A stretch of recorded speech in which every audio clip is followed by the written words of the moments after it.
Bonjour à tous, je suis ravie de vous retrouver pour ce nouveau numéro du Samedi Politique. Cette semaine, comme fréquemment, nous allons nous intéresser à la politique internationale. Diplomatie, souveraineté, indépendance, qu'avons-nous fait de notre principe de non-alignement? Nous allons interroger cette question, mais avant, comme chaque semaine, vous le savez, je compte sur vous pour partager cette émission, pour laisser vos commentaires, pour y faire vos suggestions et puis bien sûr, pour cliquer sur le pouce en l'air afin d'améliorer le référencement. C'est parti.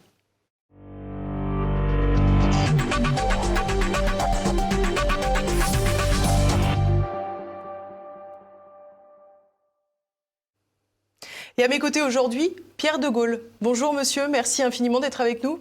Bonjour Élise, merci de me recevoir. C'est un plaisir. Alors vous êtes économiste, spécialiste des questions internationales. Et les téléspectateurs pourront s'en douter, vous êtes également petit-fils du général de Gaulle qui a donc dirigé la France entre 44, 46, puis de 58 à 69.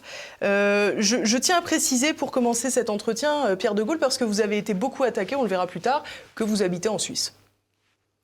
Je pense qu'on est dans un pays, vous savez, on a quand même le droit de circulation, le droit de travail. Il y a des légendes qui perdurent en ce qui concerne la Suisse. C'est un pays qui favorise le travail. C'est pour ça que j'y habite. C'est un pays démocratique, c'est un pays qui applique ce qu'ils appellent le référendum populaire, c'est-à-dire le droit du peuple à décider sur des questions aussi bien nationales, fédérales, que des questions locales. Et les décisions qui sont prises par le peuple sont systématiquement appliquées. C'est donc un vrai pays démocratique. Et il se trouve que dans ce pays, le taux de chômage en moyenne nationale est de 4%. J'aimerais bien que les conditions de travail se trouvent réunies de la même manière en France, ce qui n'est malheureusement pas le cas pour le plus grand malheur du peuple français.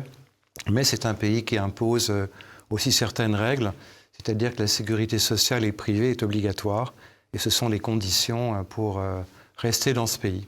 C'est donc le travail qui m'y a amené et aussi un certain respect de la démocratie directe.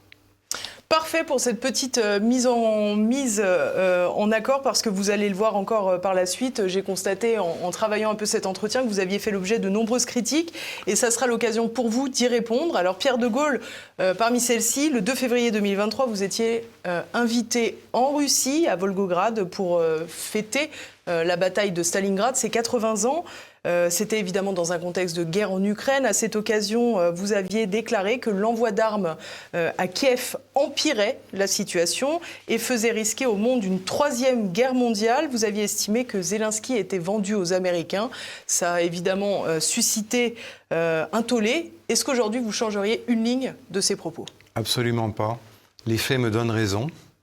Et le temps donnera raison par rapport à ces vérités qui sont établies. J'ai été invité effectivement pour commémorer, et non pas pour fêter, les 80 ans de la bataille de Stalingrad, c'est-à-dire commémorer tous ceux qui ont fait le sacrifice de leur vie, aussi bien soldats et patriotes, pour défendre leur liberté et leur patrie. J'ai également une pensée pour les Allemands, puisque les Allemands ont quand même laissé plusieurs centaines de milliers de personnes dans une bataille qui a duré 6 mois et qui a fait 2 millions de morts. Donc j'y suis allé pour 3 raisons. Commémorer ceux qui sont tombés pour leur liberté. Me rendre compte aussi que les Russes vivaient normalement. Ouais. C'est-à-dire que dans les pharmacies, dans les boutiques, vous avez tout ce que vous voulez. Les boutiques, les restaurants sont ouverts en Russie 24 heures sur 24, donc il y a quand même une certaine notion du service. Et les boutiques souvent jusqu'à minuit le soir. Mais surtout me rendre compte que les Russes vivaient normalement. Et ensuite, pour adresser un message de paix, parce que j'ai dénoncé, et je dénonce encore, la surenchère militaire qui est largement alimentée par l'OTAN et par les Américains, pour faire une guerre toujours à distance, dont le but est de déstabiliser l'Europe et de l'absorber, donc selon leurs propres règles, selon leurs propres politiques. Je suis venu pour dénoncer ça. J'ai été interviewé dans la crypte sur la colline Mamaïev, qui est la colline en fait où le monument a été érigé en la mémoire de tous ceux qui sont tombés là-bas. Et j'ai décrit ces 3 raisons, les 3 raisons de mon voyage. Et j'ai été parfaitement censuré puisque je n'étais pas dans le politiquement correct et que la presse principale n'avait surtout pas envie d'entendre ce que je disais à l'époque. Ensuite, je suis dans la continuité de la politique de mon grand-père, puisque mon grand-père a toujours considéré que garder une bonne relation et un partenariat avec la Russie était indispensable à l'équilibre et à la paix dans l'Europe et dans le monde, et que je pense qu'il avait, un sens de l'histoire extrêmement profond. Il avait une très grande expérience des relations avec la Russie, puisque pendant plusieurs dizaines d'années de sa vie, il a connu intimement des grands dirigeants de l'Union soviétique de l'époque. Il s'adressait toujours à la Russie, mais il considérait qu'outre cette communauté de destin et d'intérêts qui nous liait, il était indispensable que la France et l'Europe soient liées à la Russie. Et c'est ce que les anglo-saxons, et à travers l'OTAN, dénoncent. C'est surtout pas faire en sorte que l'Europe puisse être alliée à un pays, un continent en soi, doté de ressources extraordinaires, aussi bien stratégiques que de possibilités géopolitiques, et qui en ferait un deuxième continent de référence par rapport aux États-Unis, fort, et surtout qui serait totalement indépendant d'un point de vue énergétique, des matières premières, et avec un poids politique considérable. Donc je suis allé pour rétablir ces vérités, et ma foi, donner un message de vérité, parce que par rapport au conflit, il y a eu beaucoup de non-dits, beaucoup de mensonges. Et il y en a encore. Et il y en a encore beaucoup. Tout ce qui est russe est mauvais, tout ce qui est russe est négatif. Et dans l'information, on ne reprend que tout ce qui est négatif vis-à-vis de la Russie. Et je pense que l'OTAN et les États-Unis, à travers l'OTAN, placent l'Europe et placent la France dans une situation de grand danger, à travers une stratégie que certaines personnes ont dénoncée comme étant justement la stratégie du « not enough to win, but enough to survive », c'est-à-dire pas suffisamment pour gagner, mais suffisamment pour survivre, à travers une surenchère qui fait que chaque fois on va un peu plus loin, en donnant des tanks, en donnant des missiles de longue portée, en donnant des avions de combat. Mais c'est là où le jeu est extrêmement pervers, c'est qu'on donne des armes qui sont déclassées par rapport à ce qu'il peut y avoir en Russie, c'est-à-dire des chars qui ont une trentaine d'années, qui sont pris sur des vieux stocks de l'OTAN. On donne des F-16 qui sont des avions qui ont 30 ans, qui sont forcément déclassés, mais on envoie des missiles britanniques, Storm Shadow, qui ont été utilisés même sur le territoire russe. Et là, on se lance dans une surenchère qui va encore plus loin, avec une réaction des Russes, qui est de dire, déclaration récente de M. Lavrov, ministère des Affaires étrangères, quoi qu'ils disent, et peu importe leurs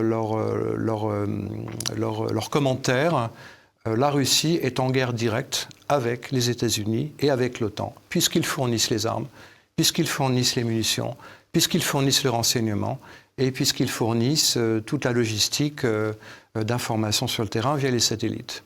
Et je pense qu'on est dans une situation où le peuple français, comme le peuple européen, n'est pas vraiment conscient de ce danger, mais il faut bien se rendre compte, à mon avis, que ce conflit ne peut que s'étendre. Ne peut que s'étendre parce qu'il faut le faire évoluer d'une façon ou d'une autre.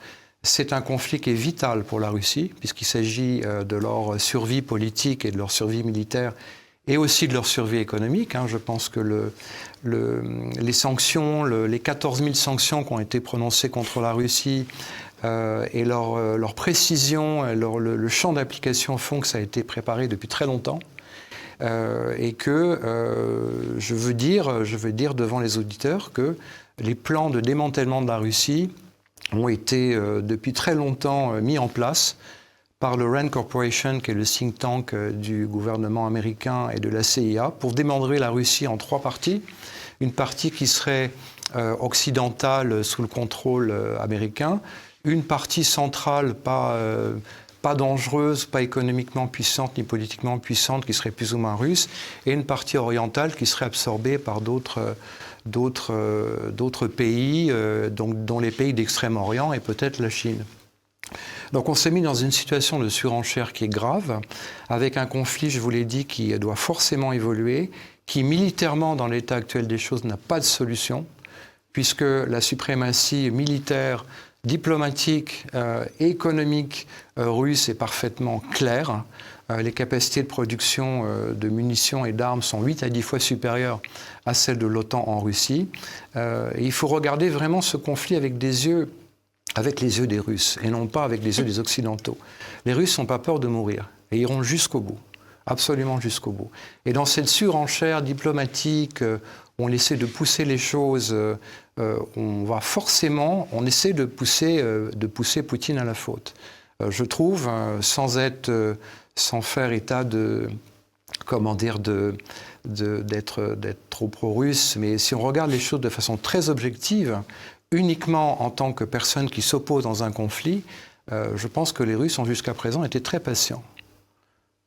Et donc, je dénonce ce danger, je dénonce aussi le fait qu'on ne parle pas suffisamment de paix, on parle très peu de paix. Les Russes ont proposé des plans de paix dès le 25 février 2022 à Zelensky, qui les a acceptés, avec la reconnaissance des territoires russes dans le Donbass, avec une neutralité, une non-adhésion à l'OTAN, avec un principe de non-ingérence. Les plans de paix ont été tout de suite dénoncés par les pays de l'OTAN, en particulier par Boris Johnson, pas tous, mais en particulier par les Américains, par le Royaume-Uni, par les Allemands et par les Français, et évidemment par les États-Unis, dont le dernier en date étant Boris Johnson en avril, qui a cassé les plans de paix qui avaient été mis en place avec une médiation turque et un travail formidable qu'avait réalisé l'ancien Premier ministre Bennett, israélien. On a été jusqu'à 7 à 8 versions des plans de paix, mais ça a été malheureusement cassé pour poursuivre la guerre. Et avec des effets délétères, puisque dorénavant, on voit qu'Israël ne s'investit plus tellement dans de potentiels accords de paix aujourd'hui, puisqu'on a l'impression que c'est impossible. Oui, alors Israël a une position qui est, qui est diplomatique intéressante, puisqu'ils ont quand même une population russe et ukrainienne chez eux. Et surtout, ils se sont bien gardés de rentrer dans une surenchère militaire, puisque, comme vous le savez, il y a énormément d'armes qui circulent en Europe. Le président Zelensky a a publié un catalogue de 1000 pages d'armes en vente dès le mois de juin 2022 sur les marchés internationaux, dont des lance-missiles HIMARS. Et donc les Israéliens ne voulaient surtout pas que leurs armes dernier cri se retournent contre eux, parce que revendues sur les marchés internationaux à leurs frontières. Donc toutes ces tentatives ont été malheureusement sabordées dès le départ pour rentrer dans une politique de surenchère. Il faut bien se dire que l'enjeu de cette guerre est un enjeu d'abord économique, c'est-à-dire que les Américains sont à la recherche de leur leadership perdu par rapport à leur position dominante au plan de la politique internationale. Je rappelle que les Américains ont 800 bases militaires dans le monde. Il y a eu un livre d'un certain William Bloom qui a dit que les Américains étaient les plus grands destructeurs de la démocratie dans le monde et qui décrit clairement que depuis la fin de la Deuxième Guerre mondiale, ils ont été responsables de 50 révolutions, guerres, changements de régime, y compris d'assassinats politiques. Si je peux me permettre de vous interrompre, monsieur, vous avez dit que la guerre était essentiellement avec un enjeu économique, tout particulièrement pour les Américains, mais pour la question ukrainienne, on voit que c'est un pays qui est en train de se dépeupler, qui perd ses hommes au fur et à mesure de la guerre, et c'est aussi un enjeu de survie pour l'Ukraine. C'est un enjeu de survie pour l'Ukraine, et encore une fois, pour le plus grand malheur du peuple ukrainien, Russes et Ukrainiens sont frères. Bien sûr. Le président actuel se lance dans une surenchère militaire au détriment de son propre peuple, avec un gouvernement qui est extrêmement corrompu. Il vient de changer, le président Zelensky vient de changer son ministre de la Défense sur base de contrats frauduleux, de surfacturation en ce qui concerne les approvisionnements. L'année dernière, il a régulièrement licencié tous ses contrôleurs de budget. Et récemment, les États-Unis ont obtenu de pouvoir avoir une délégation américaine pour contrôler l'aide à l'Ukraine. Ils ont reçu, les Ukrainiens, enfin le gouvernement Zelensky a reçu environ 100 milliards de dollars Je ne sais pas quelle est la part qui arrive directement au peuple ukrainien, mais je pense que c'est extrêmement faible. Et parmi ce qui a été donné par le FMI, on sait qu'il y a la moitié qui a disparu. Exactement. Je pense que tous les Américains, dont Bill Gates, certains responsables politiques américains, ont toujours dénoncé la corruption ukrainienne, y compris la Commission européenne lorsqu'il s'agissait avant-guerre d'étudier la candidature de l'Ukraine dans l'Union européenne. Et c'est un pays qui a littéralement été vendu aux intérêts anglo-saxons.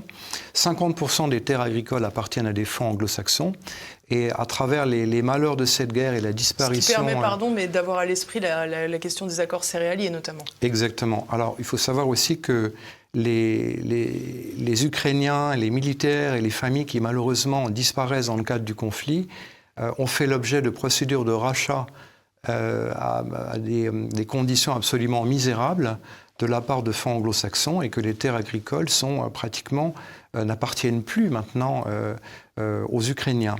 Le président Zelensky, le 28 décembre 2022, a donné un mandat exclusif au fonds américain BlackRock pour la reconstruction de son pays.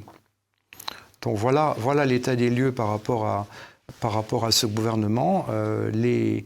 Le peuple ukrainien en fait les frais, personne ne parle de paix et on est dans cette surenchère économique mais aussi diplomatique maintenant qui fait que les Américains nous mettent dans une logique véritablement de bloc et dans leur logique, dans leur construction d'alliance, ils considèrent que vous êtes alliés et vous êtes alignés, sinon vous êtes contre eux. C'est une politique contre laquelle mon grand-père s'est opposé, puisqu'il a toujours voulu restaurer, préserver et maintenir l'indépendance militaire et stratégique, aussi bien sur le nucléaire, notamment l'énergie civile française, que la force de dissuasion et notre indépendance d'action, ce que malheureusement les gouvernements qui ont succédé et le gouvernement actuel a absolument massacré. Et on parlera de l'Afrique tout à l'heure, mais les gouvernements ont détruit des dizaines d'années de diplomatie et le gouvernement actuel a même pris la décision de détruire le corps diplomatique qui pourtant est riche en compétences, en expérience, en connaissances locales, donc en capacité de nouer un dialogue et nouer durablement des relations de partenariat et une construction. Donc pour revenir à ce que je vous disais, c'est un conflit économique. Les États-Unis ont 34 000 milliards de dollars de dettes. Le dollar n'est plus la seule monnaie de référence et d'échange sur les marchés internationaux. Et donc, ils doivent restaurer cette position perdue en ayant un discours politique dur, en étendant l'OTAN à l'Est. Je vous rappelle que les pays de l'OTAN doivent dépenser obligatoirement 2% de leur PIB en dépenses d'armement. Évidemment, c'est du matériel américain. Donc, on étend au maximum.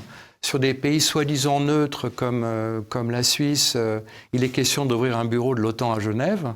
Il a été question également d'ouvrir un bureau de l'OTAN au Japon et sur la partie donc Extrême-Orient.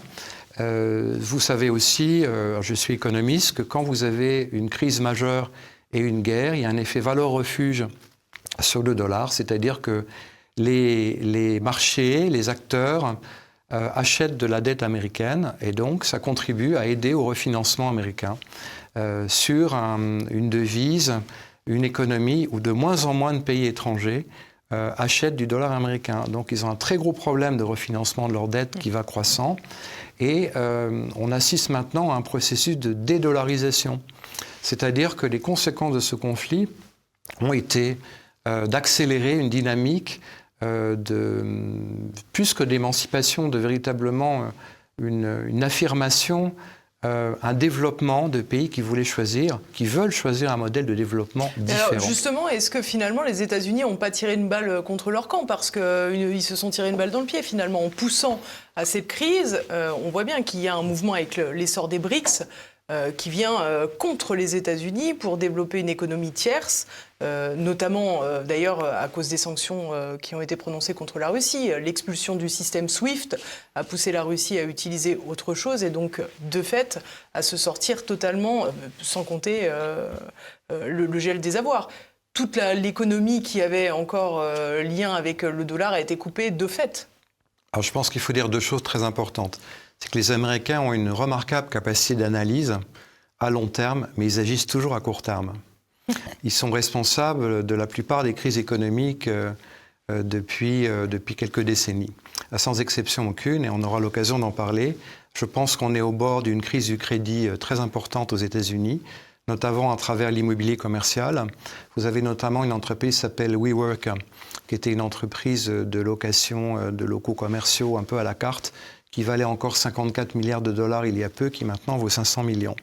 Pourquoi ? Parce que les sanctions ont causé une crise financière extrêmement profonde, à dessein, parce que, encore une fois, dans les plans, je dirais, liés à la guerre en Ukraine, il y a cette guerre économique qui est derrière. Donc, par la montée des taux d'intérêt, vous causez une crise économique, financière et sociétale terrible dans tous les pays d'Europe et maintenant en France. C'est nous, Français, qui en souffrons. Ce sont les ménages modestes avec l'augmentation considérable des prix de l'énergie, l'augmentation considérable des denrées alimentaires, de certains biens de consommation. On parle de plus 20% au minimum en moyenne de tous les produits alimentaires, mais il est évident que sur la viande, c'est beaucoup plus. On parle du prix de l'essence, on parle du prix du gaz et de l'électricité.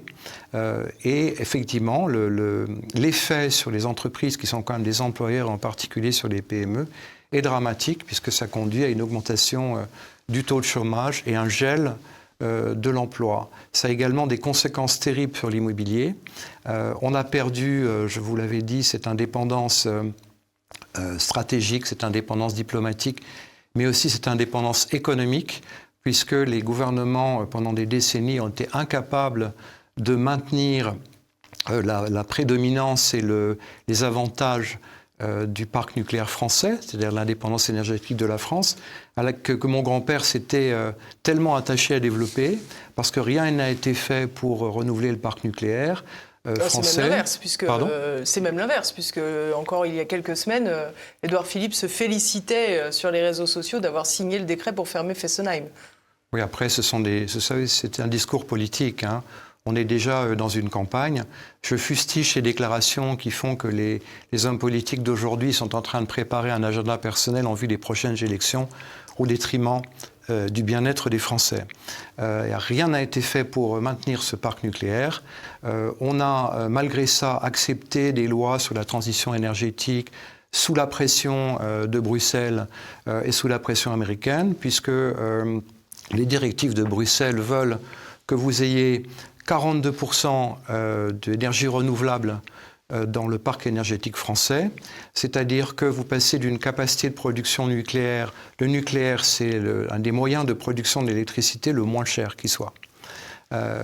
Et vous passez, selon ces directives... Surtout avant le marché européen de l'énergie. Oui, selon un marché européen de l'énergie, où EDF est passé d'un exportateur net d'électricité à importateur cet été, puisque le parc nucléaire français, de par ses nécessités d'entretien, des réacteurs qui devenaient vieux, et une politique d'abandon, il n'y a pas d'autre mot, de la politique énergétique française, est passé de 56 réacteurs nucléaires actifs à une trentaine, enfin 36 au plus bas. C'est-à-dire qu'on va se retrouver dans une dépendance énergétique vis-à-vis de l'extérieur. Dans une dépendance énergétique vis-à-vis de l'extérieur, et c'est une gigantesque hypocrisie. Parce qu'on vous dit « Ah, mais on n'achète plus de gaz russe ». Quel est le premier importateur de gaz naturel liquéfié russe en Europe ? C'est la France. C'est la France. L'Allemagne voit son industrie complètement fracassée parce que les coûts de l'énergie explosent. On achète du gaz naturel liquéfié, du gaz de schiste, qui est tout sauf écologiste, américain, à des prix qui sont 4 à 7 fois plus chers que les Américains le vendent dans leur propre pays. Bien sûr. Donc on se retrouve dans une situation de dépendance.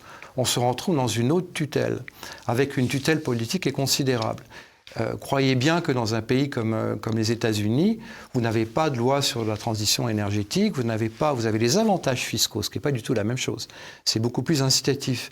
Mais vous n'avez pas cette politique discriminatoire qui fait que vous devenez complètement dépendant. Qu'est-ce qui en souffre ? Ce sont les artisans, ce sont les petits commerçants, ce sont les petites et moyennes entreprises, ce sont vous et moi, ce sont tous les Français qui n'arrivent plus à joindre les deux bouts, ce sont les Français qui sont obligés de faire 2 repas sur 3, qui n'achètent plus de viande parce qu'ils n'ont plus les moyens. Et tout ce processus de déconstruction et d'approvisionnement et d'appauvrissement est parfaitement orchestré par les États-Unis à leur profit.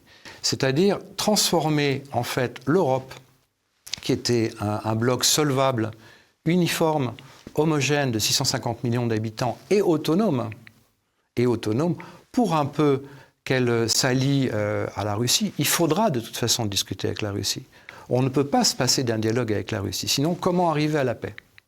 C'est impossible. Et on est dépendant, en fait, de l'un ou de l'autre. J'aimerais, si vous le voulez bien, Pierre de Gaulle, pour clôturer ce passage sur la question de la guerre en Ukraine, revenir sur un point. Vous avez expliqué tout à l'heure que les États-Unis avaient attisé cette guerre, ce conflit, notamment avec la livraison d'armes. On assiste toutefois à une forme de revirement de la situation, puisque aujourd'hui, les Américains, par des sondages d'opinion, ont fait connaître leur intention de cesser de financer ce conflit. On sait qu'il y a également la présidentielle américaine qui se profile dans 18 mois. Est-ce que vous avez le sentiment qu'on a commencé à changer de direction à Washington ? Je pense que l'OTAN et les États-Unis ne savent plus comment sortir de cette situation. Ils savent très bien que la guerre ne sera pas gagnée.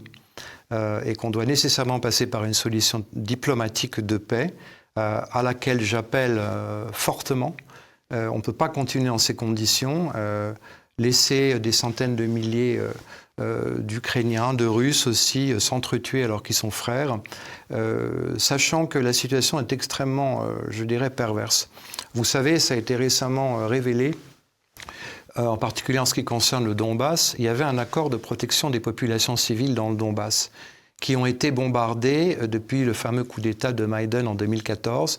Ce coup d'État qui a été orchestré donc par l'OTAN et par les Américains pour mettre en place un gouvernement, je dirais,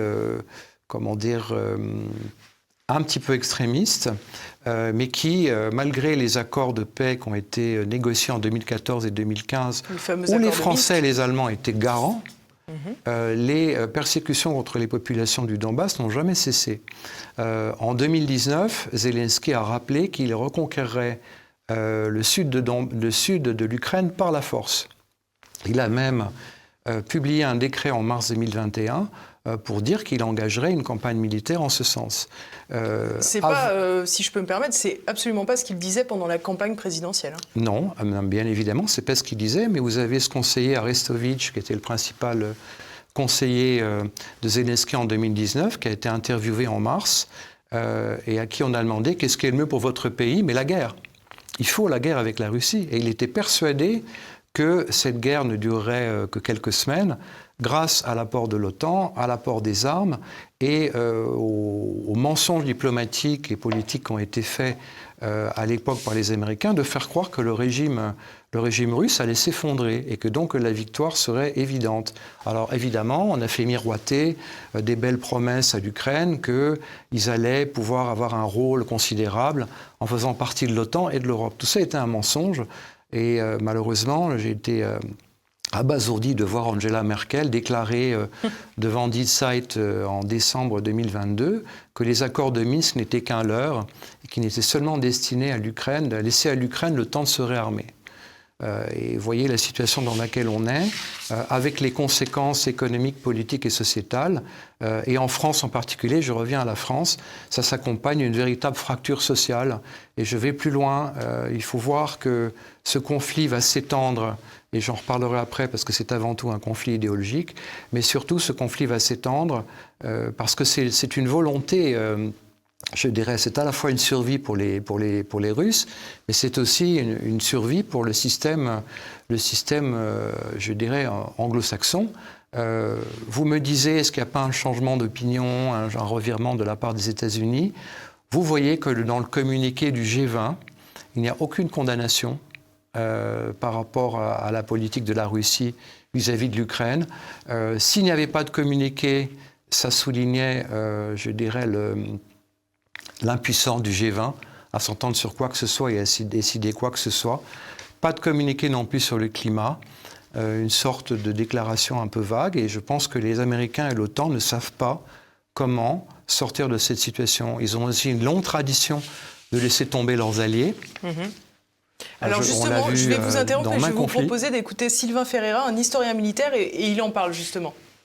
On est dans une situation qui, sur beaucoup d'aspects, ressemble à celle du gouvernement sud-vietnamien en 1972-73, enfin surtout au deuxième semestre 72, c'est-à-dire que l'aide américaine commence à être plus compliquée.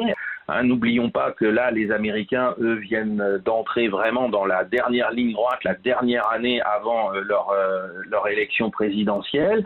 Et donc, aujourd'hui, la situation de Zelensky, elle est difficile et fragile parce que tant face aux Russes, il est en difficulté, et vis-à-vis de ceux qui sont censés l'aider de manière inconditionnelle, eh bien, on voit que de plus en plus de conditions sont posées. Et ce n'est pas les petites annonces, petites rumeurs concernant le fait que la France viendrait au secours de Zelensky en livrant quelques vieux mirages pour son aviation vont changer la donne. Emmanuel Macron risque encore peut-être de se ridiculiser en faisant des annonces à contre-courant de ce que pensent et veulent les Américains aujourd'hui.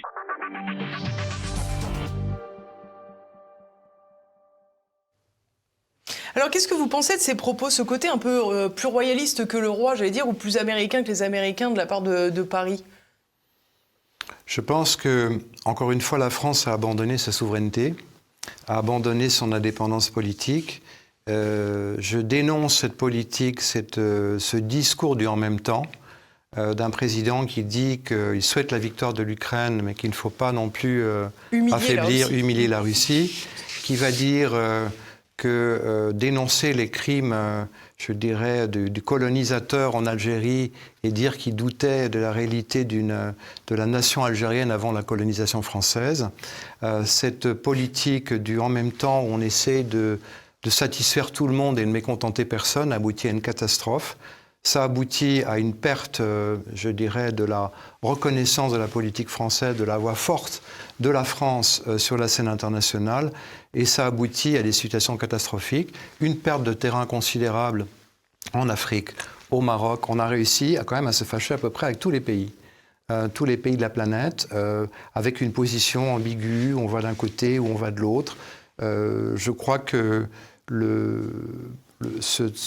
il faut avoir une stratégie claire, il faut avoir des idées claires, il faut avoir une présence forte et pouvoir, je dirais, accompagner cette politique de façon locale et également sur la scène internationale. On a perdu tous ces relais de communication. On a perdu tous ces relais de communication et on a perdu ce que la France était, c'est-à-dire véritablement un référent sur la scène internationale, avec des atouts quand même considérables, un capital historique, un capital diplomatique, un capital scientifique, un capital culturel, un capital d'échange, notamment vis-à-vis des pays africains, vis-à-vis des pays du Maghreb, vis-à-vis de la Chine et vis-à-vis de la Russie.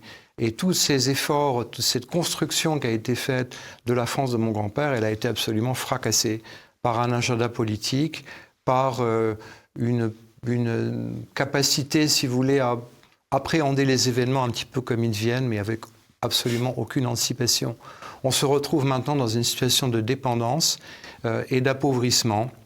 Il est vrai que vous me disiez que le ton change. Je pense qu'il y a une vraie prise de conscience des réalités par rapport à ce conflit, par rapport à l'effet des sanctions pour le peuple, sur la population, dans la vie de tous les jours. Vous avez vu récemment une déclaration du président polonais qui a dit qu'il cessait, en fait, à travers son Premier ministre, de fournir des armes à l'Ukraine et que la Pologne ne voulait pas couler avec l'Ukraine.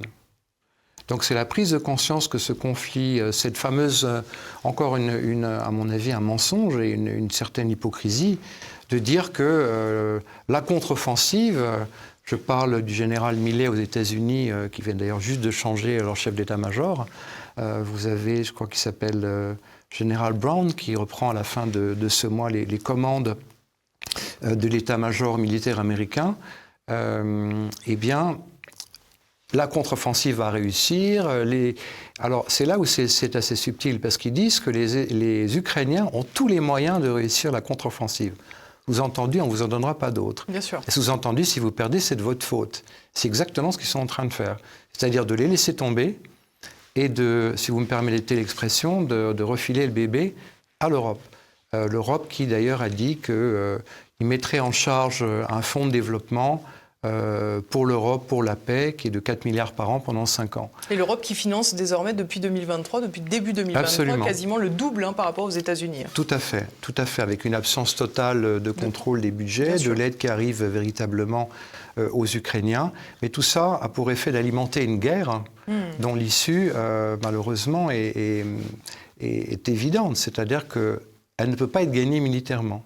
Alors, vous avez évoqué à plusieurs reprises, Pierre de Gaulle, la perte de la souveraineté de la France.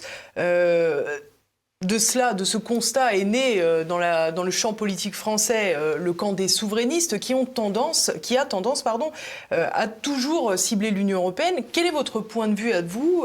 Quelle responsabilité porte l'Union européenne ? Parce qu'en 1957, évidemment, l'Union européenne, elle n'est pas ce qu'elle est aujourd'hui. C'est 6 pays qui sont très proches. C'est la France, l'Allemagne, l'Italie, le Danemark, les Pays-Bas, et j'en oublie un, le Luxembourg et la Belgique. Ce sont des pays très proches. L'espace est très restreint. En 73, votre grand-père est parti. La Grande-Bretagne rentre, l'Irlande. Est-ce que c'est là où tout commence ? Je pense qu'il y a eu un processus de contrôle, voire d'infiltration, bon, c'est un grand mot, mais de lobby en fait, des États-Unis très tôt dans le processus de construction de l'Europe. On ne le dit pas suffisamment, mais Jean Monnet, qui est censé être le père, le saint de l'Europe, mon grand-père l'appelait le traître. D'abord le géomètre, puis ensuite le traître. C'était le conseiller économique de Roosevelt et c'était un ancien banquier américain. Il a travaillé pour la banque Morgan avant-guerre, avec d'ailleurs beaucoup de talent. Et il a d'ailleurs beaucoup aidé à faire en sorte que la France, dans sa reconstruction, puisse avoir des financements américains, mais qui ont toujours été mis en place avec d'énormes contreparties. Lorsque mon grand-père a libéré la France en 1944, les Anglais, pardon, je fais un lapsus, mais le lapsus est révélateur. Les Américains avaient mis en place un programme qui s'appelait l'AMGOT, qui était une mise sous tutelle véritable de la France libre. C'est-à-dire que la France perdait complètement sa souveraineté. Les Américains voulaient avoir le contrôle sur les bassins industriels de l'acier et minier, en particulier dans l'est de la France. Mais c'était une véritable mise sous tutelle que mon grand-père avait refusée, bien évidemment. Les Américains considéraient que les Français auraient été absolument incapables de s'administrer et de se gouverner eux-mêmes. Après la débâcle, il est vrai qu'ils avaient le souvenir de la France de 1940, où le gouvernement provisoire avait été abandonné au profit de l'ambassadeur américain à l'époque. Mais c'était une mise sous tutelle et les Américains avaient prévu ce qu'on appelle la monnaie drapeau, c'est-à-dire une photo une image en fait qui représentait la réserve fédérale américaine et de l'autre un drapeau français, sans aucune garantie ni rien.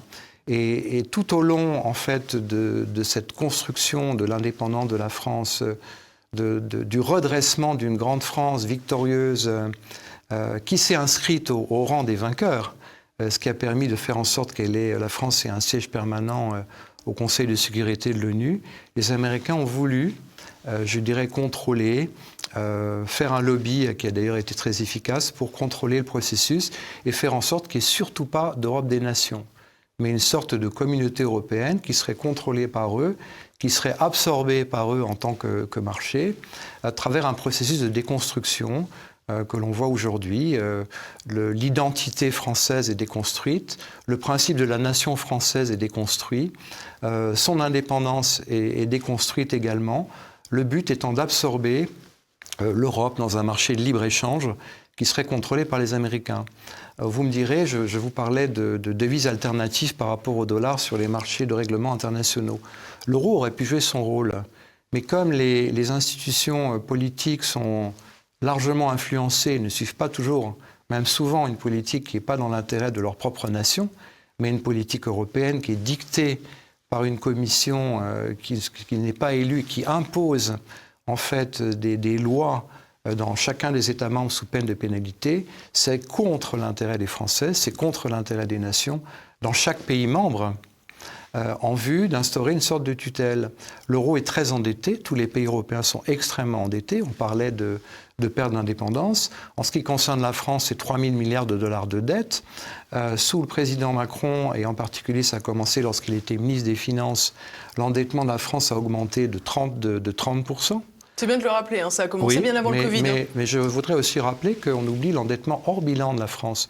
Tous les engagements hors bilan qui sont le démantèlement des centrales nucléaires, les retraites des fonctionnaires, 5 000 milliards, plus 3 000, on est à 8 000. Donc on est dans une situation de dépendance. Qui dit dette dit refinancement sur les marchés internationaux. Donc contrôle des banques américaines et des fonds d'investissement anglo-saxons, parce que c'est une question d'offre et de demande. Ce qui fait que dans l'état de dépendance dans lequel la France et les pays européens se sont mis, on est complètement dépendant en fait d'une politique de marché. L'euro devient l'euro-dollar. Et dans les fluctuations, il y a quand même une corrélation qui devient très forte. Je le déplore parce que l'euro aurait pu jouer ce rôle de monnaie alternative, notamment dans le cadre d'un rapprochement avec la Russie. Et je voudrais dire que les Russes, forcément, tout ce qui est russe est mauvais, tout ce qui est russe est négatif, tout ce qui est russe est arriéré.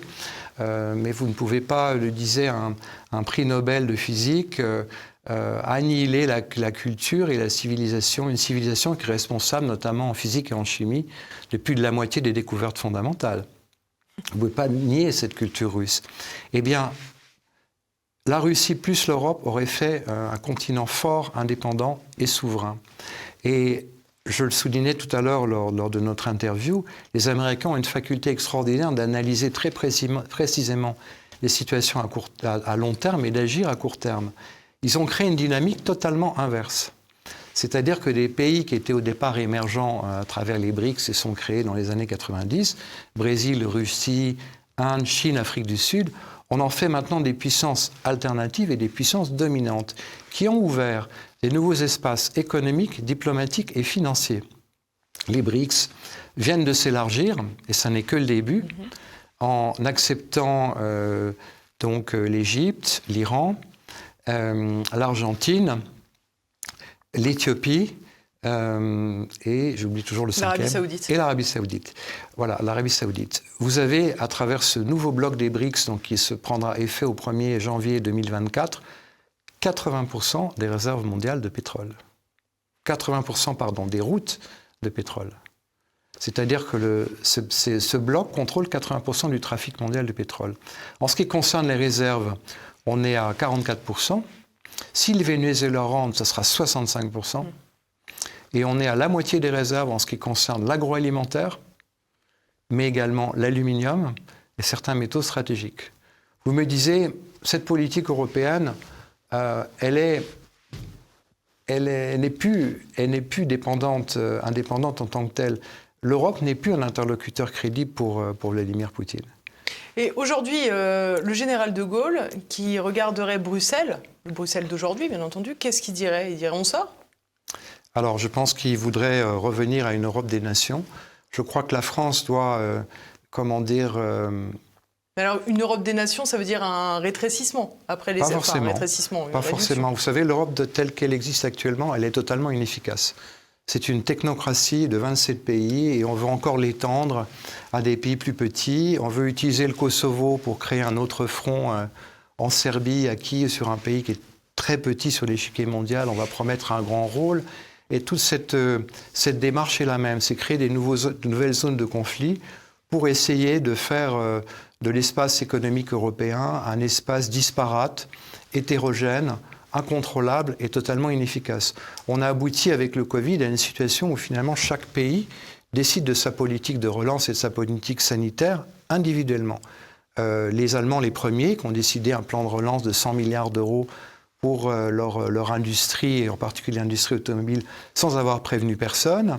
Ils ont refusé de voter la directive européenne en ce qui concerne les véhicules à combustion et notamment les biocarburants, en poussant l'industrie automobile française à devenir non dépendante des carburants, c'est-à-dire à devenir électrique, pour au dernier moment leur dire « Ah ben non, nous, on ne vote pas, on vote juste un biocarburant ». Vous avez Annalena Baerbock, la ministre des Affaires étrangères allemande, qui a déclaré récemment qu'il ne fallait pas que Poutine gagne, parce que sinon, on ouvrait la voie à d'autres dictateurs, comme Xi Jinping. Donc déjà, on place ce nouvel adversaire sur l'échiquier diplomatique. Xi Jinping est le nouveau dictateur. C'est lui qu'il faut abattre. Et non seulement on le cible, mais en plus oui, on le nomme dictateur. On le nomme, donc c'est déjà une faute diplomatique considérable. Et en plus, c'est une imbécilité. Parce qu'elle dit ensuite, mais voilà, la politique économique de l'Allemagne, c'est justement de se désengager des secteurs clés dépendants des Chinois, dont les médicaments, dont les batteries au lithium et les activités, certaines activités militaires stratégiques et la fabrication des puces. Vous ouvrez la voie à une dépendance économique américaine. Et vous avez, dans des pays comme l'Allemagne et d'autres pays d'Europe, une réaction assez violente et justifiée contre ça, puisque c'est le savoir-faire, c'est la compétitivité, ce sont les emplois, c'est la prospérité des populations en Europe qui est absolument sabrée, comme c'est le cas en France. Il n'y a pas toutes ces directives aux États-Unis. Encore une fois, les Américains ont besoin de refinancer leurs dettes, et la part des pays étrangers qui refinancent le dollar est de plus en plus faible. Et je vais plus loin encore. Vous êtes dans des règles de marché qui fait que maintenant, si vous voulez ouvrir un compte en banque, Élise, ou à souscrire à des produits d'assurance vie en France, vous êtes obligé de donner l'autorisation à votre banque sur simple demande du fisc américain, même si vous n'avez aucun rapport avec les États-Unis. Les États-Unis peuvent vous demander, le Trésor américain, le fisc américain peut vous demander tous les renseignements qu'ils jugent nécessaires lorsque vous ouvrez un compte. Si vous refusez, vous n'avez pas de compte en banque. La banque refuse d'entrer en matière. C'est-à-dire que les États-Unis ont réussi à transposer de façon complètement unilatérale leurs droits. Et depuis la guerre du Vietnam, parce que la guerre du Vietnam posait un problème considérable de refinancement d'un effort de guerre loin des États-Unis, les Américains, depuis qu'ils ont décidé d'abandonner les talons or, hein, c'est la fin des accords de Bretton Woods, donc en 71 si je ne m'abuse, les Américains ont ouvert la voie à un endettement, c'est-à-dire le fait qu'on puisse endetter et exporter leur endettement, et exporter l'inflation dans tous les autres pays du monde. À l'époque, Kissinger disait notre dollar, votre problème.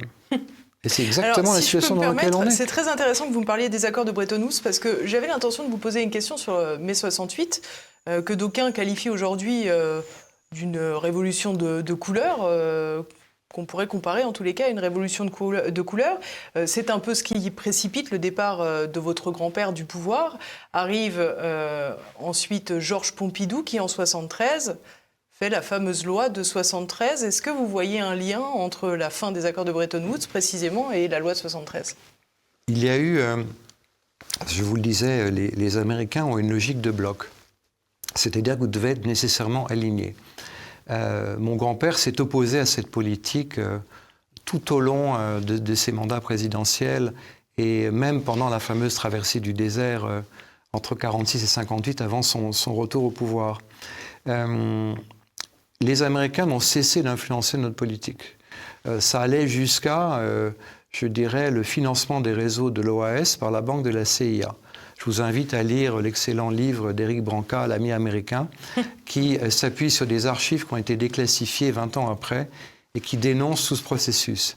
Il y a eu beaucoup de lobbies d'influence, effectivement, en 1968, pour déstabiliser, en fait, mon grand-père.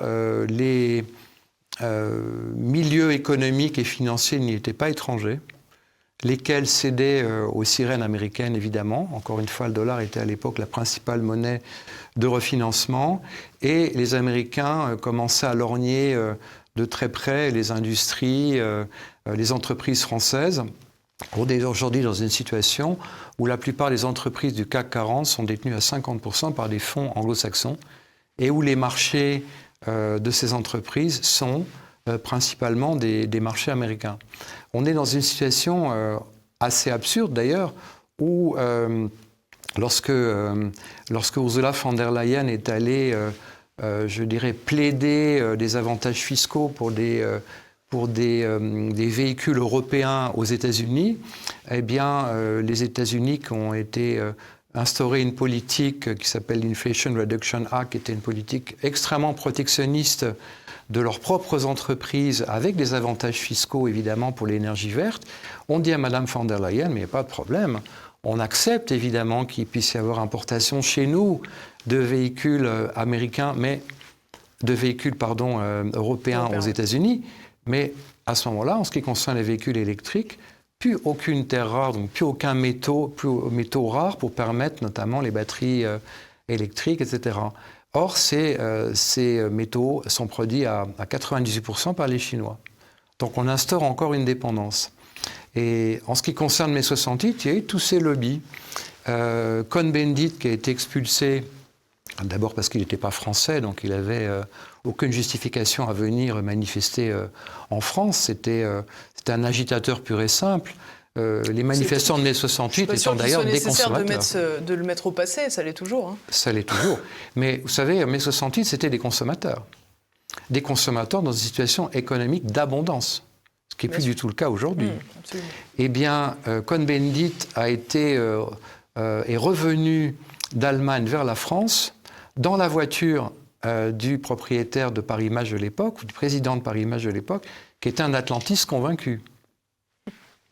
Ensuite, il y a eu des financements, évidemment, notamment à travers le centre culturel américain rue du Dragon, pour provoquer des mouvements de déstabilisation. Et je pense que les argentiers, les grandes entreprises de l'époque, ne voulaient plus de cette indépendance française. Le général, d'ailleurs, s'était attaché dès 1965 à faire revenir les réserves d'or qui ont été soigneusement gardées par les Américains, réserves qui avaient été confiées à l'époque de la guerre de par l'invasion allemande, mais il a fallu des années et des années pour aller les chercher. Il y a eu, je crois, 4 frégates qui ont été dépêchées en 1965, aux grandes dames des Américains, qui, l'année suivante, sort du commandement intégré de l'OTAN pour avoir une politique autonome. Je dirais... il faut voir que Il valait mieux le faire dans ce sens-là, d'ailleurs. Hein. Oui, d'abord récupérer l'or et sortir ensuite bien du sûr, commandement intégré de l'OTAN. Sinon, on aurait eu des oppositions.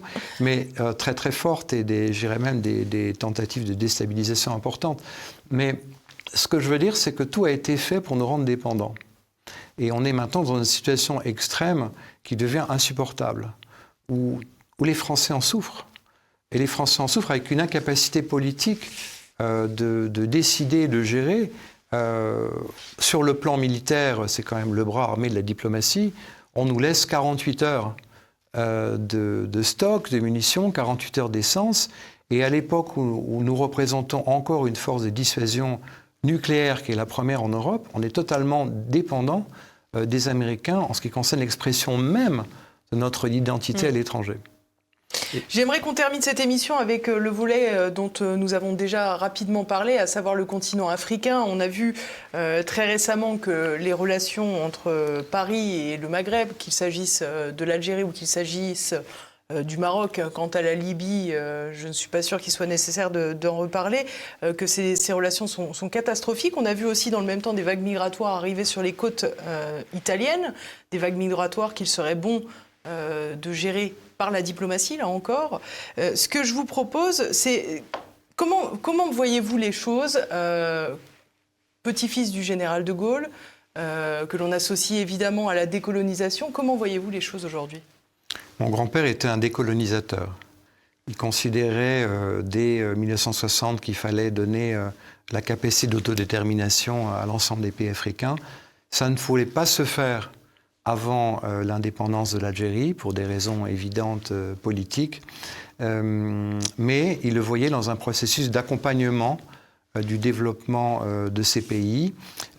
Pendant des dizaines d'années, la France, c'est vrai, a bénéficié d'un capital de partenariat qu'avait institué mon grand-père, avec les excès des chefs d'État de l'époque, c'est-à-dire qu'il faut maintenant redéfinir, à mon avis, complètement les conditions, de façon à ce que les Africains soient associés étroitement au développement, au marché, au programme. Les gouvernements africains de l'époque ne l'ont pas forcément fait. Ce sont des jeunes démocraties. Il faut les aider. Il faut véritablement établir un partenariat à tous les niveaux, aussi au niveau financier, au niveau diplomatique, au niveau de l'intelligence économique, et faire en sorte que ces pays deviennent, dans le sens d'une coopération, le plus autonome possible. Mais encore une fois, la France bénéficie d'un capital historique, d'un capital diplomatique, d'un capital de sympathie qui est réellement là. À l'égard des Français, parce qu'à l'égard de ces dirigeants, maintenant, c'est terminé. Oui, mais moi, je parle du peuple français. Je ne suis pas là pour parler des dirigeants français, surtout pas des dirigeants français d'aujourd'hui, mais je suis là pour parler des Français, de ce que la France peut faire dans son excellence, dans son savoir-faire, dans tout ce qu'elle fait, quelle est la France. Et nous devons retravailler, repenser complètement ces relations dans une optique, je dirais, très large, à 360 degrés pour rétablir un partenariat. Vous savez, les Chinois et les Russes n'ont pas forcément de solution miracle. Ils rencontreront les mêmes difficultés que nous, Français, on a rencontrées. Le passé en moins. Pardon ? Le passé en moins. Le passé en moins. Et nous avons le passé en plus, avec cette capacité qu'ont les Français de se mélanger avec les populations locales, des mariages mixtes, une véritable, je dirais, compréhension de leur propre identité. Et je pense que c'est fondamental. La compréhension, le dialogue entre les peuples. Si ce conflit a une résonance aussi forte, c'est parce que le conflit actuel est avant tout un conflit idéologique. C'est un conflit, c'est un choc de civilisation qui a été voulu par les Américains et l'OTAN pour recréer un bloc Ouest-Est. C'est-à-dire que vous avez d'un côté des pays qui défendent leurs traditions, qui défendent les valeurs fondamentales de la foi, de la nation, de la famille, et de l'autre, une civilisation qui est tournée sur le court terme, qui est tournée sur la jouissance, où on déconstruit les valeurs fondamentales de la famille, on déconstruit l'éducation, on déconstruit la notion de sacré. C'est-à-dire que l'homme est immortel, l'homme est un consommateur consommé, n'a pas besoin de Dieu, et on perd même la notion de conscience individuelle on perd la notion de conscience collective et d'intérêt collectif. L'individu est autosuffisant et il n'a besoin de personne. Et c'est un processus, en fait, René Guénon l'a très bien décrit. C'est une sorte de civilisation à l'envers. C'est une civilisation à l'envers, vous savez, si on fait un peu de philosophie, sans tomber sans aller vers quelque chose qui ne soit pas vraiment terre à terre. Je veux être terre à terre, et c'est mon sens, c'est le sens de mon discours pour les Français.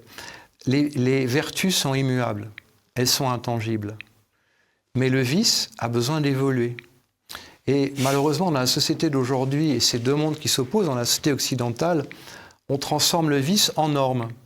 Ça devient une norme sociétale, c'est-à-dire que ce n'est plus un vice. Et donc forcément, le vice va évoluer. Jusqu'où ? Vous perdez totalement la notion d'identité familiale, vous perdez la notion des valeurs. Et c'est pour ça que ce conflit est un conflit idéologique entre des nations qui veulent le maintien de leur tradition. Vous avez en Chine 56 communautés. Croyez-vous qu'elles ont envie de perdre leur tradition ? Non. Dans tous les pays arabes, dans tous les pays musulmans, les traditions sont conservées. On parle de Dieu, on parle de la famille. Exactement, il en est de même pour tous les pays africains. C'est pour ça que ce conflit est un conflit idéologique. Vous disiez que j'ai été critiqué dans mes prises de position. Mais si on me critique, déjà les faits m'ont donné raison par rapport à ce que j'ai dit il y a plusieurs mois. Je peux vous dire que si vous me critiquez, si vous critiquez mes positions, vous êtes tout à fait libre pour le faire, eh bien vous critiquez aussi tous les pays du Maghreb qui soutiennent la Russie et qui veulent la défense de ses valeurs fondamentales. Vous critiquez tous les pays arabes, vous critiquez l'Amérique latine dans ses traditions, vous critiquez évidemment la Russie, mais vous critiquez tout ce qui fait la cohésion de notre civilisation depuis des années. Et je voudrais que l'on revienne au bon sens. Je voudrais qu'on en revienne aux valeurs traditionnelles et qu'il y ait cette honnêteté intellectuelle qui a complètement disparu en France vis-à-vis des hommes politiques, de dire aux Français la vérité, de parler pour eux, de penser pour eux, d'agir pour eux, pour la France, pour les Français. C'était l'œuvre de mon grand-père. J'y suis profondément attaché et je le ressens au fond de moi-même. J'ai cette vocation, j'ai ce rôle et je défendrai toujours le bon sens français et je m'appuierai toujours sur cette démocratie populaire qu'on a perdue. Mais alors justement, Pierre de Gaulle, est-ce qu'aujourd'hui, pour œuvrer pour cette France qu'a érigée votre grand-père, est-ce que vous avez l'intention de vous engager en politique ? mon engagement est un engagement de cœur, c'est un engagement de raison. J'ai toujours vécu avec, je dirais, la conscience, la notion de la grande France, de l'amour de la France et des Français. Et il est vrai que je lance actuellement une fondation pour la paix et la prospérité entre les peuples, qui est justement, dont le but est justement de dire la vérité aux Français, de restaurer les valeurs fondamentales de la famille et de la foi et de la compréhension, parce que sans compréhension et sans dialogue entre les peuples, on ne peut pas arriver à la paix. Le respect aussi de l'honneur et de la parole donnée. Je vous parlais des accords de Minsk, dont malheureusement on a dit que c'était un leurre. Je pense qu'il faut rétablir ces valeurs fondamentales et que sans ça, on ne redonnera pas à la France une cohésion. Il y a un discrédit considérable de la classe politique en France, comme un discrédit considérable de la presse principale française. Et je pense qu'il faut être honnête. Il faut dire les choses. On parle beaucoup de pensée unique. Dans ce modèle, je dirais, de consommation, on est malheureusement dans un mode qui n'est pas celui de l'honnêteté. Alors justement, soyons honnêtes, la Fondation pour la paix, c'est un parti politique. C'est pour vous lancer sur le terrain purement politique, électoral ? Écoutez, c'est un mouvement que j'espère qui fédérera le plus grand nombre pour rétablir les valeurs de bon sens et de raison qu'on a perdues. Évidemment, c'est une démarche politique, c'est une démarche de rassemblement. Et je pense qu'avant de se lancer dans des échéances électorales, je ne suis pas dans un agenda électoral, contrairement à ce qui est, je dirais, la feuille de route des hommes politiques d'aujourd'hui. Je suis pour rassembler les Français, je suis pour leur dire la vérité et leur redonner le sens de ce qu'ils sont, dans leur diversité, dans leur différence, c'est-à-dire dans leur fierté, parce que c'est une belle chose d'être français, c'est une belle chose d'être dans ce pays qui a des traditions, qui a des valeurs, qui a un savoir-faire considérable, et dire aux Français que, ma foi, la France peut redevenir un grand pays. Il y a dans les conversations, les dialogues, les discussions que j'ai avec la vraie France, avec la France d'aujourd'hui, beaucoup d'abattement, beaucoup de résignation. Eh bien, c'est de résister contre cette résignation, d'aller de l'avant et de rétablir, je dirais, ce qui fait la vraie France, c'est-à-dire les valeurs fondamentales d'excellence et de travail. Et je pense que ça passe par le rétablissement, justement, des valeurs fondamentales. Pour que la France redevienne grande, forte, vaillante ? Exactement, grande, forte et vaillante. C'est ce que mon grand-père me disait quand j'étais petit, tu es grand, fort et vaillant. Et je pense que c'est complètement imprégné dans ma démarche. Mais encore une fois, je ne fais pas de démarche politicienne. Je fais une démarche de rassemblement. Et je veux redonner aux Français l'espoir. L'espoir de ce qu'ils sont, pour ce qu'ils sont et ce qu'ils peuvent réellement faire. Tous ensemble. Et également pour toute la francophonie et pour tous les étrangers qui aiment la France. Parce que c'est mon pays, que c'est ma raison. Et que je crois fondamentalement à cette démocratie populaire que l'on a malheureusement méprisée. Donc les Français ne sont plus dévots. Les Français...